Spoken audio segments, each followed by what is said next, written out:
Hello दोस्तों, स्वागत है आप सबके आपके अपने YouTube channel self study with Kundan Kumar में। आज हम पढ़ने वाले हैं हिस्ट्री का मॉडल पेपर सेट 2। अगर सेट 1 नहीं देखिए तो जाके जरूर देखिए, क्योंकि आप सबके लिए हम बनाए हुए हैं 1 से लेकर 10 तक का सेट सीरीज, जिसे आप अटेंड कर लेते हैं। 10 का 10 सेट अगर अटेंड कर लेते हैं तो आपका बोर्ड एग्जाम में अच्छा नंबर लाने से कोई भी नहीं रोक सकता। जैसे आपको एग्जाम्पल में कुछ बता दें कि जैसे सेट 1 जैसे हिस्ट्री का हो गया, जिसमें आपको 50 क्वेश्चन कराया गया। जैसे पॉलिटिकल साइंस का हो गया, ज्योग्राफी का हो गया है, होम साइंस का हो गया, आपको बता दें कि साइकोलॉजी का हो गया। इन सभी सब्जेक्ट का क्या हुआ, model paper set by set चल रहा है, जिसमें आपको 10 के 10 सेट स्कोर करना है, जिसमें आपको बोर्ड एग्जाम में अच्छा खासा नंबर लाने से कोई भी नहीं रोक सकता। और आपको बता दें कि फुल एक्सप्लेनेशन के साथ कराए हुए, तो हम कहेंगे कि आप सेट 1 जरूर जाके पहले देख लीजिएगा, जिसका लिंक आपको डिस्क्रिप्शन में जरूर मिलेगा। ठीक है, तो चलिए हम यहाँ से 1 नंबर से स्टार्ट करते हैं। और कहा जा रहा है कि किस ग्रंथ में आदम से लेकर अकबर के काल तक का इतिहास मिलता है। कहा जा रहा है क्या करा, अकबर के काल तक का इतिहास मिलता है। तो मालूम है कि अकबर के बारे में पूछा रहा है, तो अकबरनामा के ही में होगा, तो इसका जो राइट आंसर होगा क्या होगा, बी होगा। बहुत बढ़िया, आपने बी लगाया, चलिए बहुत बढ़िया। 2 नंबर में कहा जा रहा है कि शिकार के समय रास्ते में पड़ने वाले गाँव में भू राजस्व संबंधी जानकारी किस सम्राट ने सर्वप्रथम प्रताप की। मतलब कहा जा रहा है कि जो शिकार जब करते हैं, जो शिकारी जो करता है वो क्या करता है, जिस रास्ते में गाँव पड़ता है, ठीक है, गांव में भू राजस्व संबंधी जानकारी किस सम्राट ने सर्वप्रथम प्राप्त की थी। और उस जो शिकार करता था तो सर्वप्रथम किस सम्राट को पता चला, तो किसको चला था, तो ये अकबर को पता चलता था। राइट, तो इसका जो राइट आंसर होगा हमारा ए होगा। चलिए बहुत बढ़िया। चलिए 3 नंबर में कहा जा रहा कि तंबाकू का सेवन सर्वप्रथम किस मुगल सम्राट ने किया था। इसमें कहा जा रहा है कि तंबाकू का सेवन, जैसे इसका जो होता है कुछ खाता पीता नहीं हो, जैसे आप चावल दाल ये सब खाना खा लेते हैं, उसी प्रकार क्या तंबाकू क्या सेवन करना, जैसे दारू पीना ये हो गया, उसी प्रकार तंबाकू का सेवन किया था। तो कौन किया था सबसे पहले, तो इसको सबसे पहले जो किया था अकबर किया था। और इसे जो बंद किया था, तंबाकू को जो बंद किया था, वो कौन किया था, जहांगीर बंद कर दिया था। राइट, जहांगीर ने क्या किया, इस तंबाकू को बंद कर देते हैं। लेकिन फिलहाल अभी तो चल ही रहा है, तंबाकू का तो उपयोग हो ही रहा है।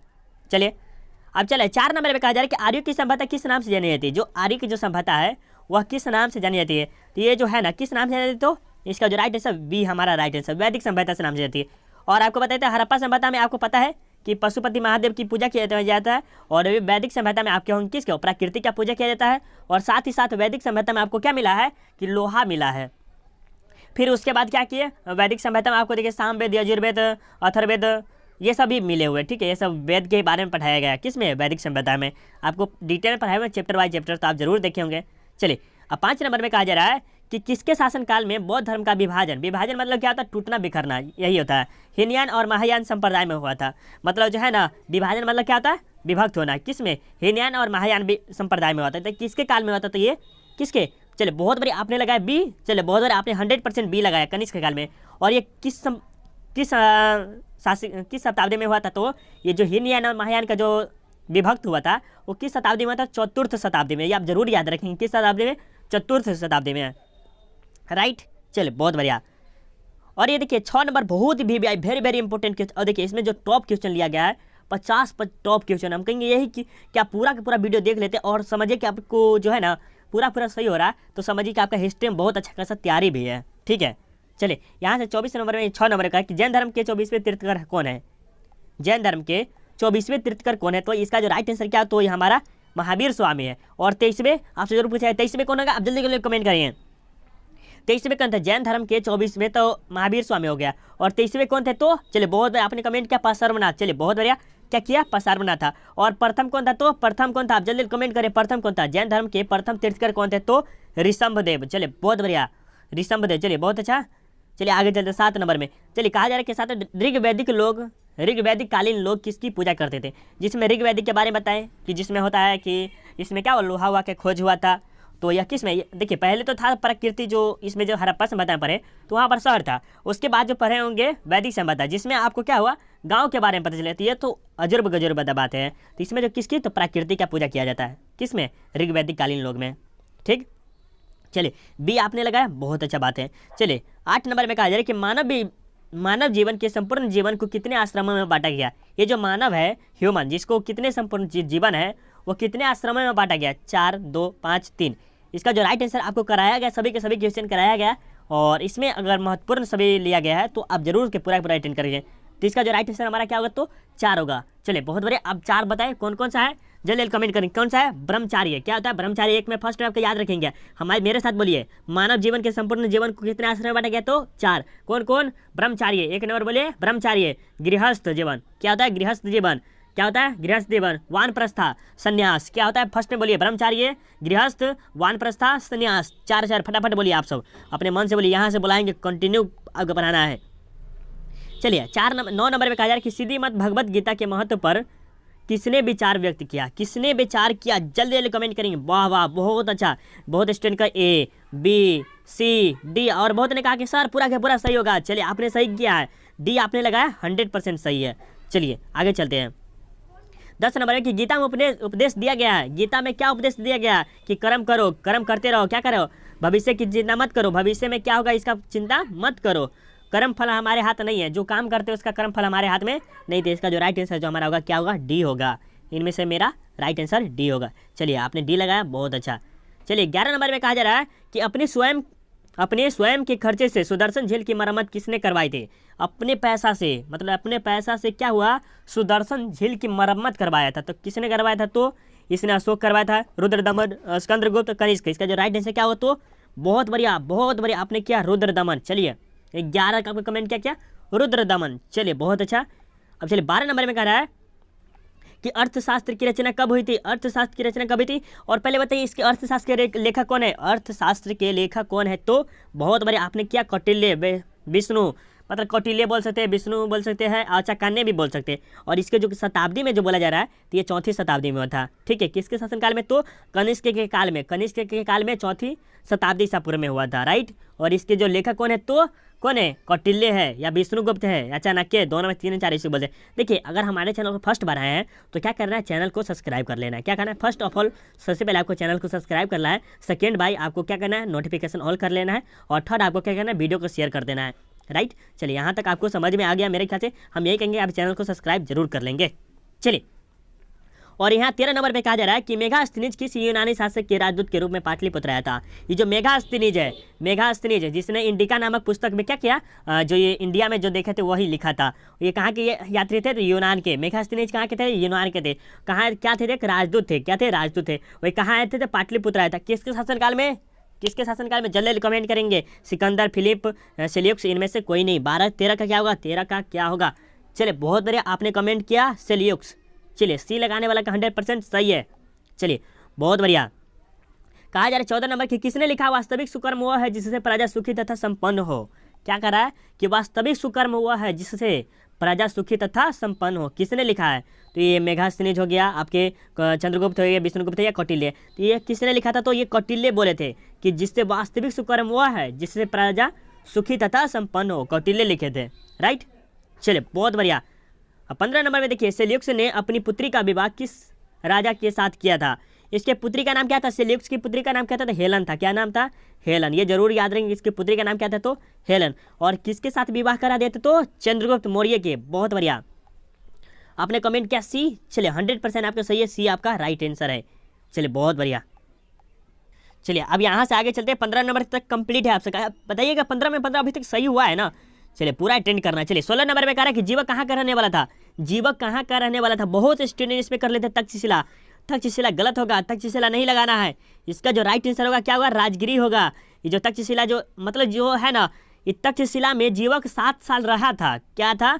जीवक ने 7 साल कहाँ रहता था? तक्षशिला में। और इसका जो जन्म हुआ था कहाँ था? कहाँ रहने वाला था? तो ये राजगिरी में रहने वाला था। राजगिरी का रहने वाला था। राइट। जो अभी गया में नहीं, राजगीर में शायद। हाँ चलिए 17 नंबर में कहा जा रहा है कि उत्तरी पश्चिमी भारत से प्राप्त अशोक के अभिलेखों में लिपि का प्रयोग किया गया। कौन सा लिपि में? किसके? तो अशोक के जो लिपि है उत्तरी पश्चिम भारत के, उसमें कौन सा लिपि का प्रयोग किया गया है? लिपि जरूर जल्दी कमेंट करेंगे। क्या बहुत बढ़िया, आपने कमेंट किया A। चलिए खरोष्ठी लिपि। चलिए ये राइट आंसर है। इसको लॉक कर दिया जाए, लॉक कर दिया जाए। आप सब बोलिए कमेंट करेंगे लॉक क्या कर दिया जाए? हाँ सर लॉक कर दीजिए। चलिए बहुत बढ़िया, आपने कमेंट किया, लॉक कर दिया जाए। चलिए आगे चलते हैं।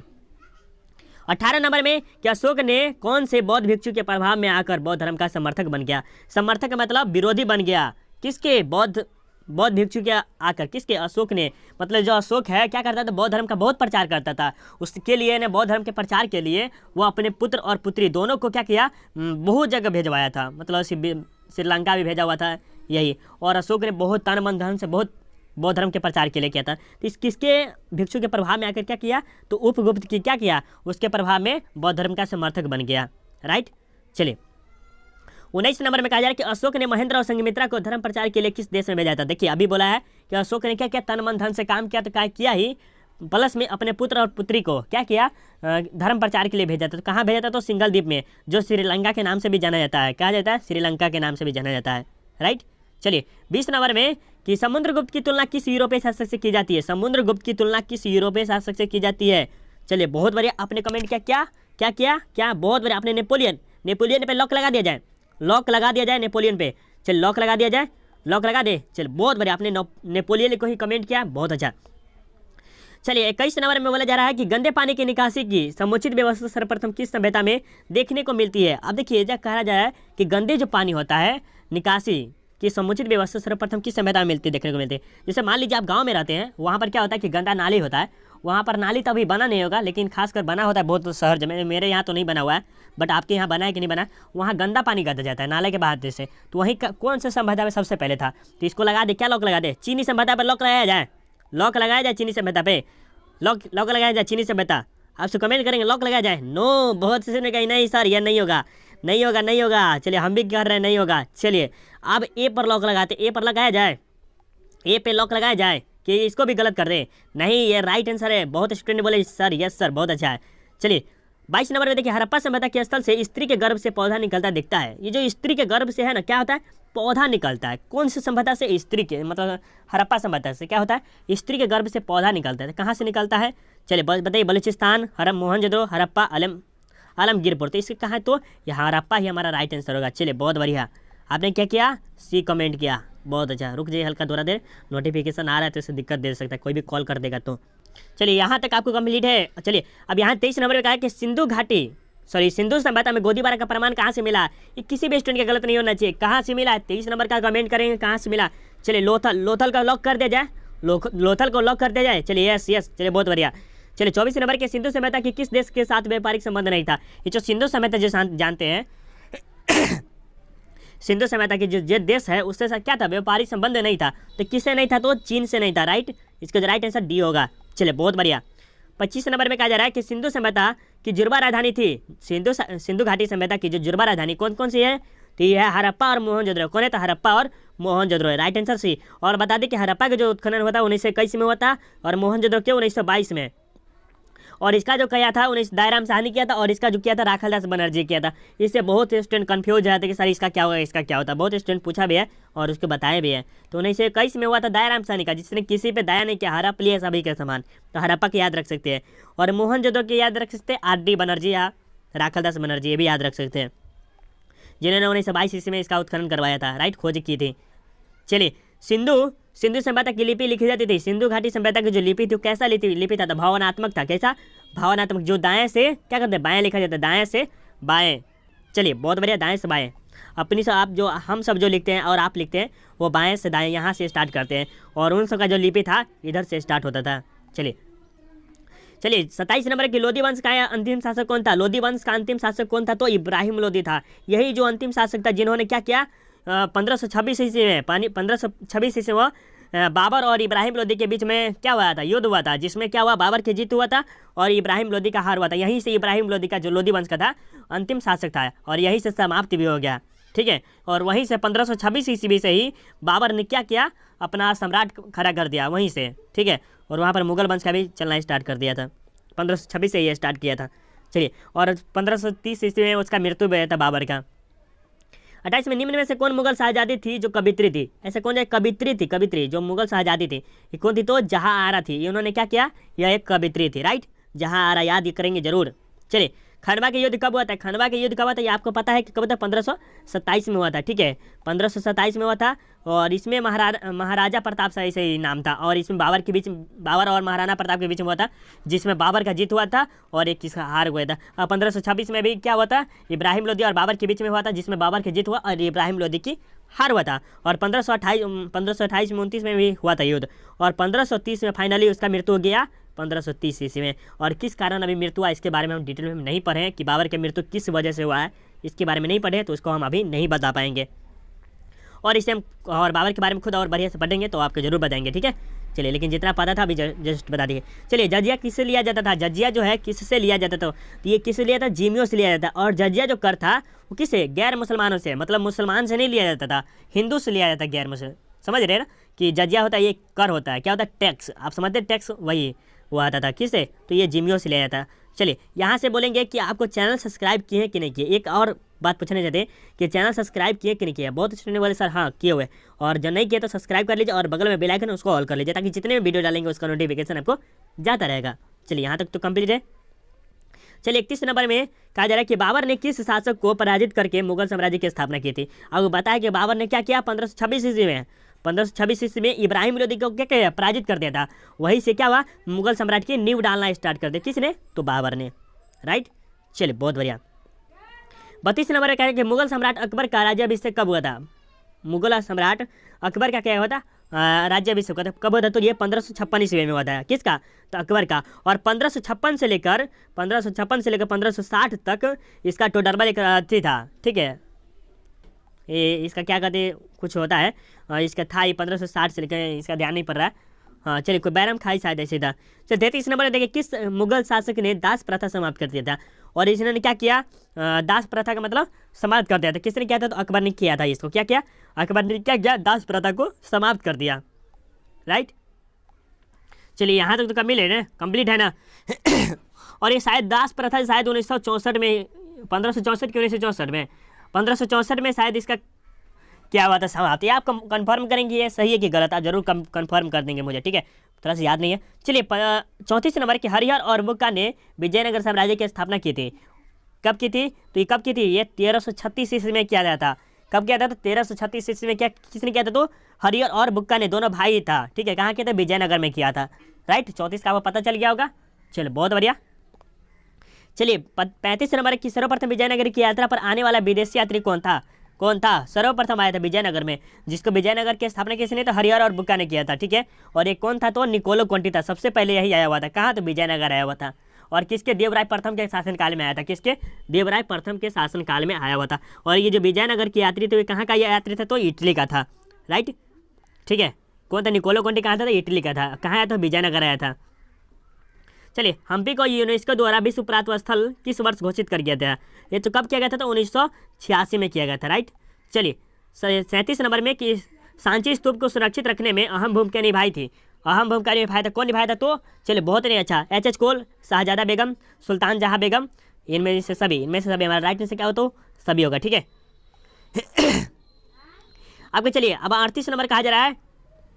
38 नंबर बहुत ही वीवीआई क्वेश्चन है। चलिए, बहुत यार क्या हो रहा है। चलिए, 38 नंबर के महानवमी के डिब्बे को किस विदेशी यात्री ने विजय का भवन की संज्ञा दी? विजय के भवन मतलब यहाँ विजय हुआ था, उसी के भवन दिया था। किसने किया था? तो डेमिगोस पेज ने। इसका राइट आंसर ए होगा। चलिए, 39 नंबर की तालीकोटा अथवा रक्षास्त्री का युद्ध कब हुआ था? रक्षास्त्री का युद्ध कब हुआ था? तालीकोटा का बोलिए, तो कब हुआ था? 1560, 1565, 1556, 1511 कब हुआ था? 39 नंबर का कमेंट करेंगे फटाफट।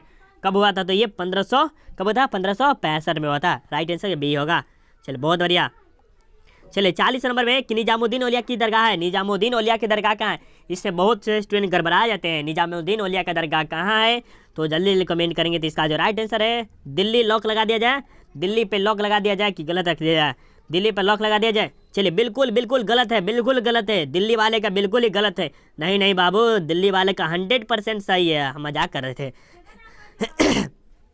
कि बच्चे सब कैसा रिएक्शन आता है? आपसे कैसा रिएक्शन आता है कि दिल्ली अगर गलत बोले तो कैसा रिएक्शन आएगा? तो इसका जो राइट आंसर है दिल्ली होगा। क्या बोला जा रहा है कि निजामुद्दीन औलिया का, ख्वाजा मोइनुद्दीन नहीं बोला जा रहा है, ख्वाजा मोइनुद्दीन चिश्ती रहता तो भी यहाँ पर अजमेर होता। ख्वाजा मोइनुद्दीन चिश्ती रहता तब यहाँ पर अजमेर होता। निजामुद्दीन बोला जा रहा है तो ये दिल्ली होगा, राइट। आगे चलिए, देखिए आगे आपके सामने 41 नंबर में ख्वाजा मोइनुद्दीन चिश्ती की दरगाह कहाँ है? ख्वाजा मोइनुद्दीन चिश्ती की दरगाह कहाँ है? तो ये अजमेर में है। ख्वाजा मोइनुद्दीन चिश्ती या शेख मोइनुद्दीन रहे, दोनों में से बात यही सही है। इसमें अलग है, ठीक है। ओलिया बोले रहा है। निजामुद्दीन औलिया की दरगाह कहाँ थी? दिल्ली में, ये अजमेर में है, राइट।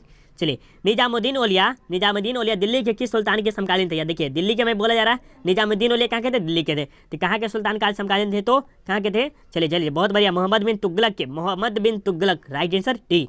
चलिए, बहुत बढ़िया। उत्तर भारत में भक्ति आंदोलन का लाने का श्रेय किसे किया जाता है? किसे किसे किसे जल्दी जल्दी कमेंट, रामानंद, बहुत बढ़िया, ये हमारा राइट आंसर है। चलिए इसमें चलिए 44 नंबर में कहता है travels in the Mughal empire किसका यात्रा वृत्तांत है? Travels in the Mughal empire किसका यात्रा वृत्तांत है? तो किसका है? Al-Biruni, Ibn Batuta, Francis Bernier, Peter Mundy. देखिए पीटर मुंडी तो होगा नहीं, पीटर मुंडी तो होगा नहीं, इसका जो राइट आंसर क्या होगा? तो फ्रांसिस बेर्नियर होगा। चलिए फ्रांसिस बेर्नियर वाला का 100% सही है, सही है। चलिए बहुत बढ़िया। दिल्ली सल्तनत का संस्थापक किसे माना जाता है? दिल्ली सल्तनत का संस्थापक किसे माना जाता है? तो किसको? तो कुतुबुद्दीन ऐबक को माना जाता है। किसे? कुतुबुद्दीन ऐबक को। राइट आंसर सी होगा। चलिए बहुत बढ़िया। अब इसमें देखिए 46 नंबर में कि तहकीक हिंद में किसका यात्रा वृत्तांत है? तहकीक हिंद में किसका यात्रा वृत्तांत है? तहकीक हिंद में किसका यात्रा वृत्तांत है? चलिए बहुत बढ़िया, इसमें अल-बरूनी का है, ठीक है। और किताबुल रहला में अल-बरूनी का, इसमें इब्न बतूता का है। किताबुल रहला में इब्न बतूता, तहकीक हिंद में अल-बरूनी का। चलिए मध्ययुगीन यात्री का सरताज किसे कहा जाता है? किसे कहा जाता है? किस यात्री को कहा जाता है या किसे कहा जाता है? मध्ययुगीन यात्रियों का सरताज किस यात्री को कहा जाता है? तो किसको कहा जाता है? तो किसको? मार्को पोलो का कहा जाता है। बहुत बढ़िया, किसने किया? मार्को पोलो का कहा जाता है। चलिए बहुत बढ़िया। दिल्ली सल्तनत की पहली और अंतिम महिला शासक कौन थी? महिला के बारे में बोला जाता है, कौन थी? तो चांद बेबी, नूरजहां, रजिया सुल्तान, मुमताज महल। इसका राइट आंसर क्या होगा? तो क्या होगा? क्या होगा? रजिया सुल्तान। बहुत बढ़िया, रजिया सुल्तान इसका राइट आंसर सी होगा। चलिए 49 नंबर क्वेश्चन, सुल्तानों में घोड़ों को दागने की प्रथा की शुरुआत किसने की थी? किसने की थी? किसने किया था? तो क्या कि अलाउद्दीन खिलजी किया था, फिरोज तुगलक था, फिरोज शाह तुगलक, सिकंदर लोदी, बलवान। जल्दी कमेंट करें 49 नंबर क्या होगा? बहुत बढ़िया, आपने कमेंट किया Alauddin Khilji. B B B आपका 100% सही है। अब चलिए 50 नंबर में किताबुल रहला में किस यात्री वृत्तांत का? तो इसमें जो है इब्न बतूता का हमारा राइट आंसर होगा। और आपके 50 में 50 क्वेश्चन अटेंड कर लिए, और आप जरूर बताएंगे कि 50 में 50 कितना सही हुआ है। और सेट 3 आपकी जल्दी ही आ जाएगा। अगर हमारे चैनल पर फर्स्ट बार आया है तो चैनल को क्या करना है? सब्सक्राइब कर लेना है। और अगर वीडियो अच्छा लगा हो थोड़ा सा भी तो क्या कर देना है? अभी लाइक कर देना है। और वीडियो कैसी लगी है और ये आपको 50 से 50 कितना सही हुआ आप कमेंट में ज़रूर बताएंगे। और हो सके तो अभी शेयर जरूर कर देंगे, और चैनल को तो सब्सक्राइब कर ही लेंगे सभी के सभी स्टूडेंट। और हो सकता है जरूर से मदद करिए यार, मदद करना में क्या लगता है, कुछ पैसा तो नहीं लगता। और PDF के लिए आपको कुछ नहीं करना होगा, यहाँ से आप PDF ले सकते हैं। यहाँ पर जाके self study with Kundan Kumar search कीजिए टेलीग्राम पे। बाय द वे यहाँ पर आप चाहे तो हम मेरा नंबर ले सकते हैं 85 78 00 27 39। आप कभी भी कॉल करके कुछ भी पूछ सकते हैं। आप चाहे तो यहाँ पर कॉल करके आप पूछ सकते हैं सर PDF कैसे मिलेगा, ये पूछ सकते हैं। ठीक है, बाय, टेक केयर। देखिए बहुत कम देर में आपको ऐसा बता दें कि बहुत कम देर में 24 से 25 मिनट में, रुक जाइए, 24 से 25 मिनट में आपको कितना 50 क्वेश्चन कराया जाएगा। और दूसरे चैनल पर देखिएगा तो 100 मिनट का लगा देता, मतलब 40-45 मिनट का लगा देता। हम इतना देर में कंप्लीट करते हैं। बाय, ज़्यादा बात नहीं करना है। Bye bye.